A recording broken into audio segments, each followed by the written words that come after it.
So this is Catalan move order. And now let's learn the move order difference. If this position knight f3 or bishop g2, what is the move order difference? If bishop g2, bishop b4 is a very typical idea in many Catalan variation. Knight d2 takes, there is queen a4 check, and this bishop is unprotected on b4. If you play knight f3 move order, b5, g3, bishop b4. Now in knight bd2 move order, black should take dc4, and this is the correct move order. And queen a4 is not a serious move at all. So the entire difference, if white plays first bishop g2, it is white is worried about bishop b4 and he wants to play knight bd2 move order because this is a very serious move in many lines. And if you play castle here, then after taking dc4, here white has a3 move, and it is a very serious and different alternative you can analyze to improve your understanding of chess. So the main thing of bishop g2 is if black plays bishop b4 check. If you are not playing bishop b4 check, then either white plays knight f3 or bishop g2, doesn't make any difference. Now let's go back. I'm not going to propose bishop b4 check. I will propose here c6 move, bishop g2, knight bd7. Here white has three alternatives.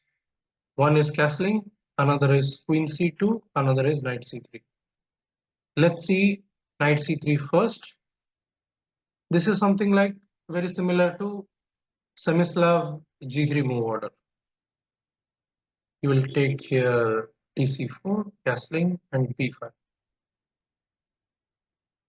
e4, white has a very serious idea. Taking d5, he wants to open up the position. Black should play bishop b7. This is a very serious line. You should know how to react against this knight g5 move order. If bishop g5 is not a good move, takes and queen 8 was in other move order. I think here it is knight b6, knight e4, king d7. Yes. And black is absolutely fine. Knight e4 is the main move. And then you should try to bring queen near king. Check, takes. You take the, if he takes the rook. You should remember that you should run with your king. He captures the rook on h8. And here you should remember a simple idea. You should run with your king because it's in the center. And if he captures, then you play king c7. Now black king is very, very safe on. You should play king b6. Now black king is very safe on b6 square. He captures, you play queen g6, bishop 7. This position is fine for black. Even black is clearly better. Here, if he plays a4 to prevent b5, bishop e7 move I suggest. Okay, castling, e4. Here it is a very important move to remember, e5. You capture, knight g4.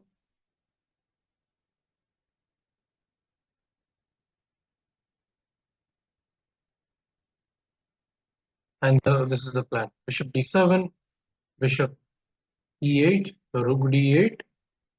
Depending on the situation, either you play bishop g6 or bishop h5 and bishop c5.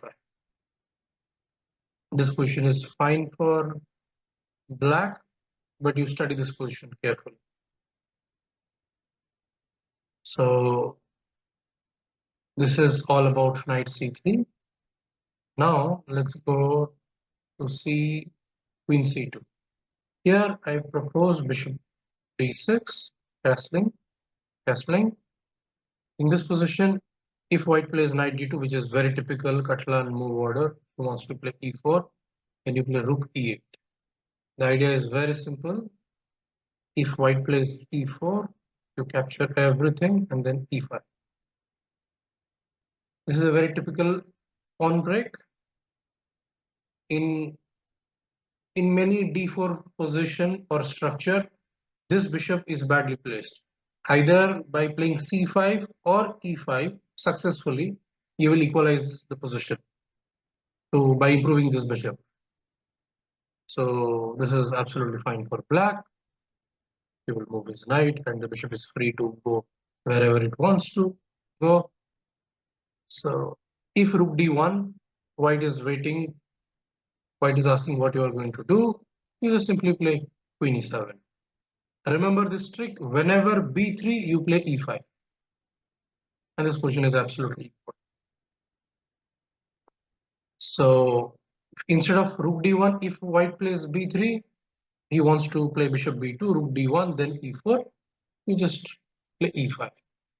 This is the golden principle. Whenever b3, you play e5. If he captures, simply capture. This position is just equal.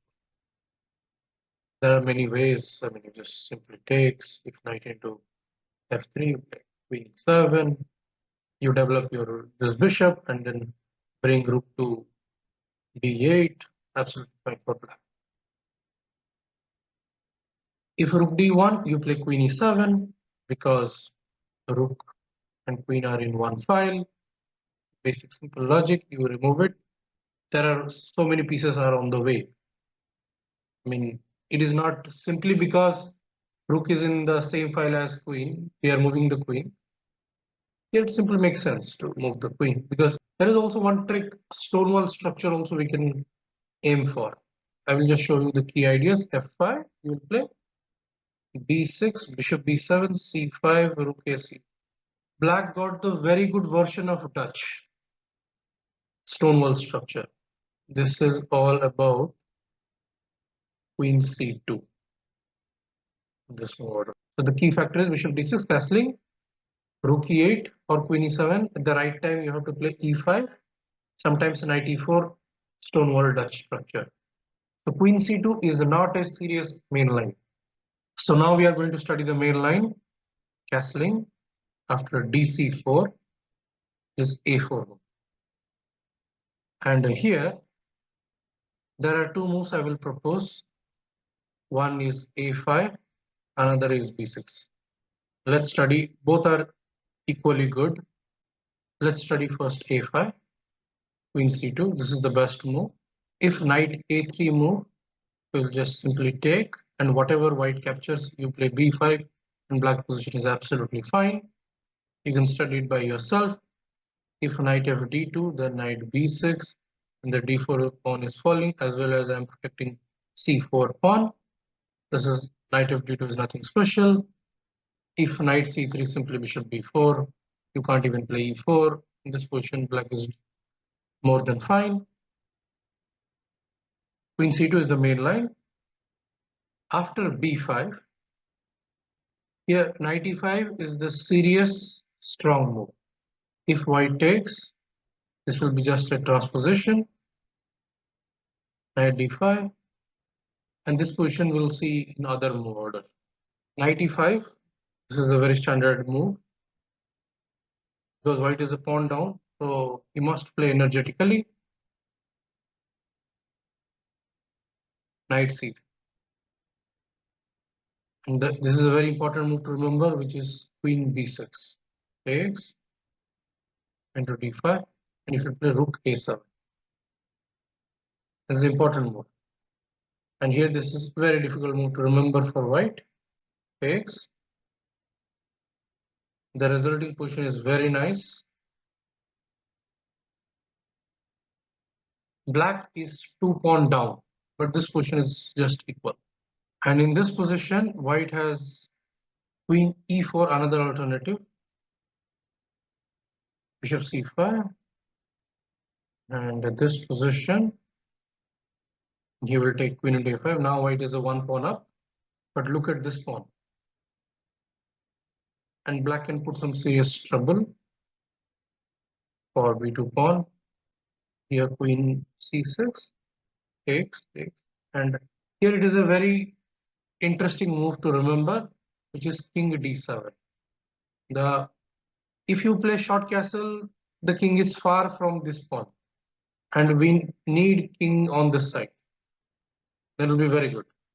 So king d7, idea is like, let's say rook a8, or even most like this is the threat. And black has fantastic compensation. Now let's study b6 move order. And here black simply wants to play this and b5. So white is doing double attack. He wants to take c4 or c6 pawn. So in this position, you should remember to play bishop a6. You should sacrifice a6 pawn, takes, and rook c. So here, this is a critical moment for white. Either he can go for c4 pawn, or he can simply play bishop g2. This bishop b5 is very dangerous for white.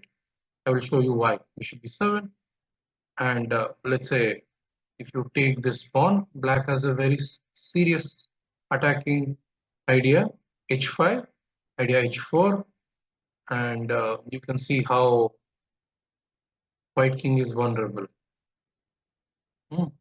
If you play nc3, just simply h4. If you play most like e4, I can take, and bishop b4, and you can understand white king will not feel that safe. It's easy to play as black. If white plays queen e2 to protect e4 pawn, you can simply play castle. This is a very important move, remember.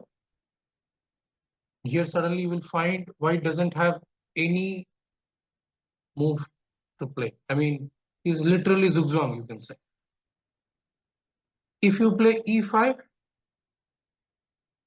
pause the video and try to find a move for black. Black should take knight into e5. It's like the famous Rubinstein game, also famous Aronian versus Anand game, something very similar. This knight into e5 and the power of these two bishops. If you take queen e5, it's a very beautiful idea. Rook c5, double exclamation mark. If takes, you take, and black is having very strong initiative, because if you take, this bishop is very powerful and white king is weak. And if you take with pawn, then queen d4 check, rook f2, and black is completely winning. This is something white should be worried about, this h5 idea. So if bishop g2, then you should remember it's a very important move, knight b8. You should remember this idea. This is the difficult move to remember. If you play a very simple, obvious move like bishop e7, white will play knight c3. If you play castle, then white can play knight b5, and black is in some serious trouble. a7 is falling, and if you take this pawn structure, this pawn is very bad. This pawn will fall. So you can't play normal move like bishop e7 or bishop b4. White will play simply knight c3, castling, and a knight b5. White is clearly better.